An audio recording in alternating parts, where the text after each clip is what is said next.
Hi, everybody, and welcome back to Poland Daily Travel. Boy, we got a good show for you. The sun is shining, and we will be going over to Praga, the district of Warsaw, which is on the eastern bank of the Vistula River.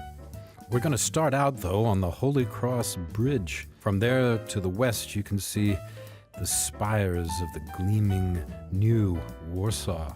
All those skyscrapers, very impressive. You can also see the old town to the north and the west. And on the east, of course, old Praga. Praga exists pretty much as it has for many centuries. It was not much destroyed during World War II, and now it's a popular bohemian hangout. We're going to take you for a walk right through the center of the main part of Praga. Action starts at St. Florian's Church.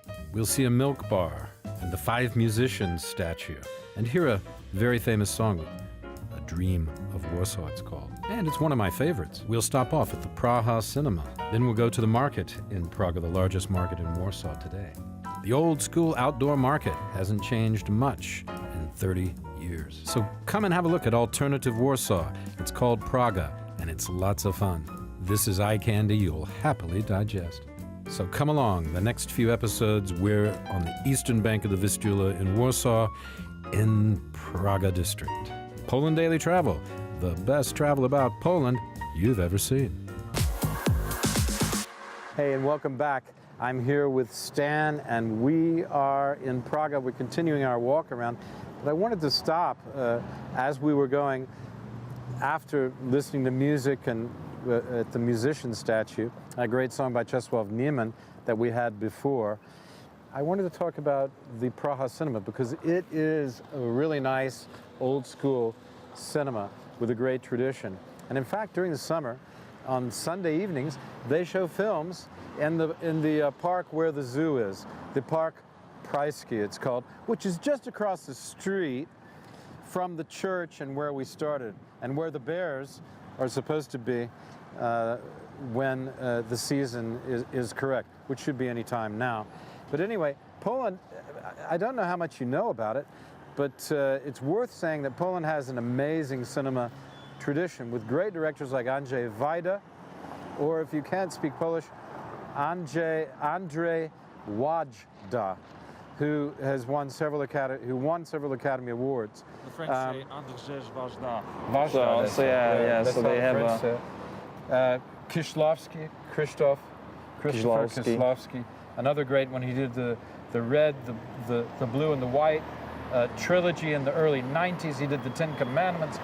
All of these films won a whole host of awards, as well as he did one of my personal favorites, which I had the pleasure to talk to him about at one time, which was an interview him on The Double Life of Veronica, which was an amazing film with Preisner's music, which was also crazy. Preisner's music, yes. He's amazing.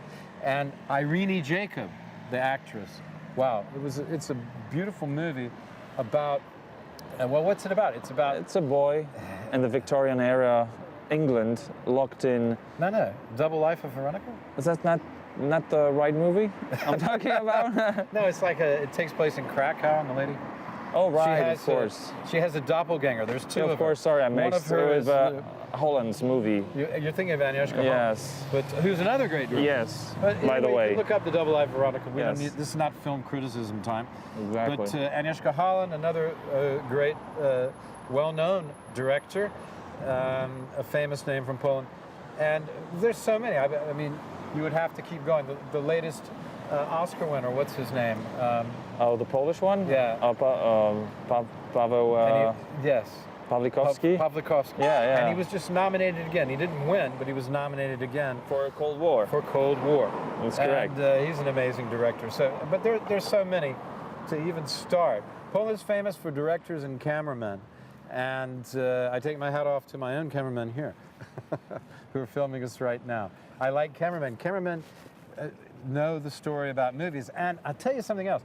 Poland is so interested in the visual arts, so interested in cameramen, that they have the great festival called Kamera Image, which takes place every year in Poland. And what's the town? Bydgoszcz? Bydgoszcz. I think so. It's in Bydgoszcz. And they bring cameramen from all over the world Yes. to Poland And I tell you, Oh, it's worth mentioning, for Yeah. example, the Łódź School Film Festival. Roman Polanski, of we're course. going there next. We're going there Exactly. next. So- no point in talking about it now because we're going there. Sorry, sorry. No, not sorry. But you're right. The Łódź Film School is great, but we're not in Łódź. We're sitting at Kino Praha. And Kino means cinema in Polish. And Praha is Praga. I don't know why they call it Praha, but that's the Czech. That's cool. Just It's probably cool. it's the just Czech cool. pronunciation and spelling of Praga. Okay, so that's it. We're on, and it's worth looking here. Look at this building. Stan.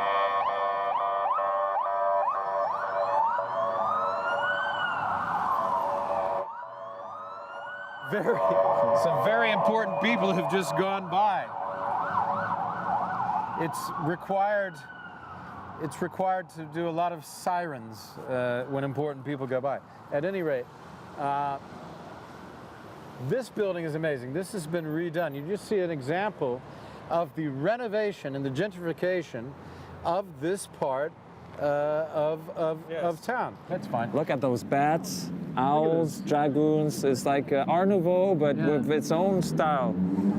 And you got those what are those sort of Owls. griffins? No, these are owls. It's an owl? And that's, yeah, look, in Polish it said bistro pod sowami, which means under the owls. It's under the owls, that's right. Yes. So there's a very nice bistro, and they're selling apartments here. I mean, this is really such a transition for this neighborhood that you can hardly believe. It's breathtaking, the By the way, difference here Will, in 10 years.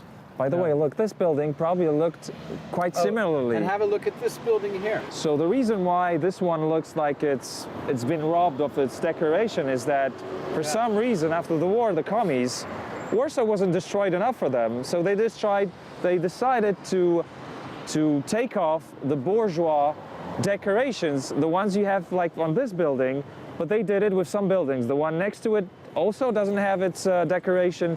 It was done on purpose for purely ideological reasons, and it was done by young communist party members. I don't know, a sport for them or whatever they considered. They thought Warsaw should look like a huge working class area with no kind of bourgeois architecture. Well, And so, or even, let's just say, ornate in it, or any stylish or Exactly, fashion. exactly. They were anti-fashion.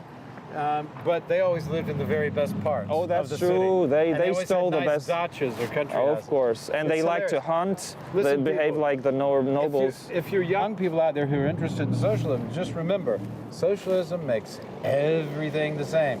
There is no difference, and there is no color, Yes. and it squeezes all the color out into a horrid gray color, And- which is what this city used to be like before it has been rejuvenated, even with all its imperfections, by capitalism and by democracy. Go for it every time. Yeah. Remember this area in the 90s? How it Liberty. looked. It was grim. It was really grim. It used to be a horrid place. I would visit here from London. It was terrible. And now, on a beautiful day like this, it's extremely fetching. It's an attractive neighborhood, I can't tell you. It's exciting to see it in this, shall we say, in this light. On those colors today, especially. Poland Daily Travel. Come with us. We're continuing to walk with Stan Jaglinski through Thank you. Praga. Come along for the ride.